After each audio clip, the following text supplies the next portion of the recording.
You know what they say, a player's hockey career can be broken down simply, or can be a complex review of what they've done on the ice and off the ice to support the sport they love. Now, this player, in my personal opinion, is sort of like the hidden gem.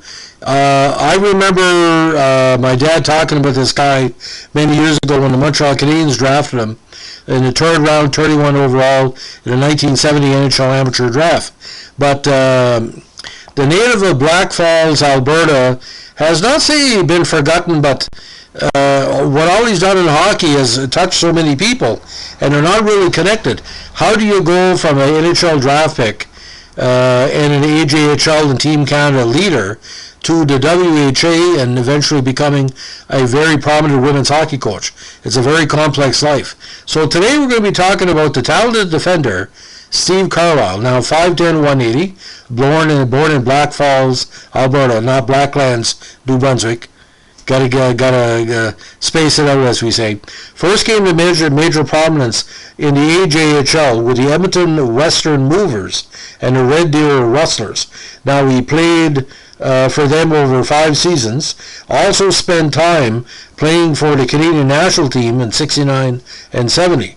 He also skated with the University of Alberta after Montreal drafted him for 2 seasons in 71 and 72. Now, again, he played with Team Canada those 1969 and 70 seasons. He was a 1968 AJHL All-Star First Team, and that was a great campaign with 39 points, including 12 goals. Now, he was named Red Deer MVP and served as alternate captain for the 68 Rustlers team that won the AJHL title. He was the youngest member of Team Canada in 1969 at age 19, just turned 19, as we say. Now, he played for, again, Weyburn of the SCHL in the 1970 Memorial Cup tournament.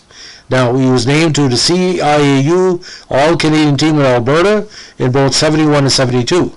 Now, he was eventually selected by the Calgary Broncos in the 72 WHA General Player Draft, the first in league history.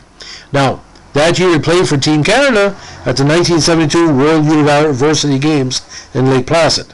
It was also the Edmonton City Athlete of the Year for 71-72. Now, WHL rights were eventually sold by what turned out to be Philadelphia Blazers to Alberta in July 72, and then signed a contract with the Alberta Oilers in that month. Now, he played on the first Alberta Oilers WHA team in the Alberta Edmonton franchise and the WHA's inaugural season of 73. He had one of the first assists in Oilers history on a goal by Ron Anderson at 6-9 the first period in a 7-4 win over Ottawa on October 11, 1972.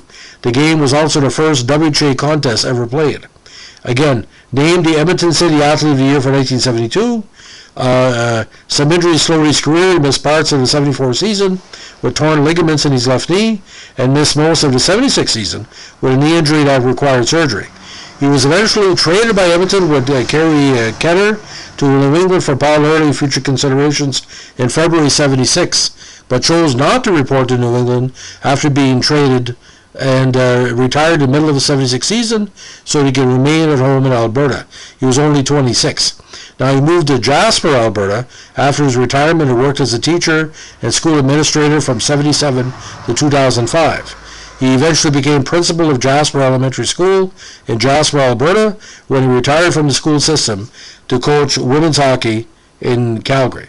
Now, in his coaching career, the University of Alberta alumnus, served as an associate coach with the Calgary Oval Extreme of the Western Women's Hockey League, a team that featured women's hockey legend Hayley Wickenheiser as a skater from 2005 to 2007.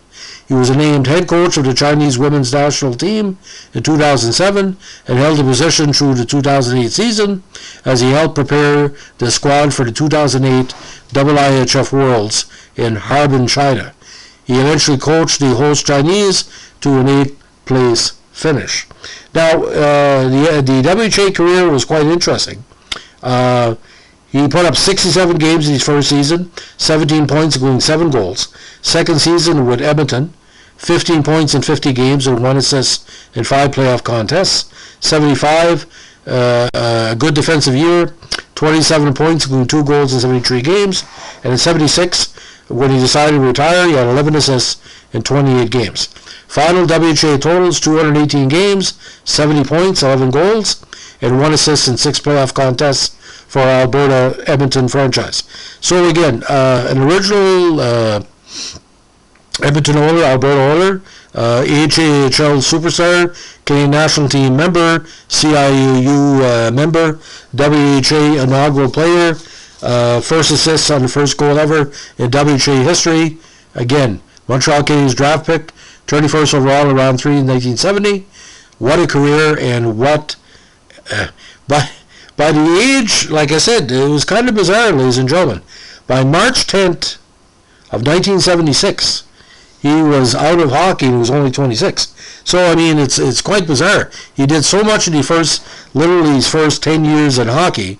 You'd be hard forced to find something that's comparable. Again, a great player every place he went, and a good Alberta stay-at-home defenseman. And that's what Alberta's known for, the good, strong two-way player. So, ladies and gentlemen, if you like our WHA Vintage podcast, what we're doing, players like Steve Carlyle, give us a like, comment, and subscribe. And don't forget, requests are always appreciated and always tolerated. Have a good day. Bye.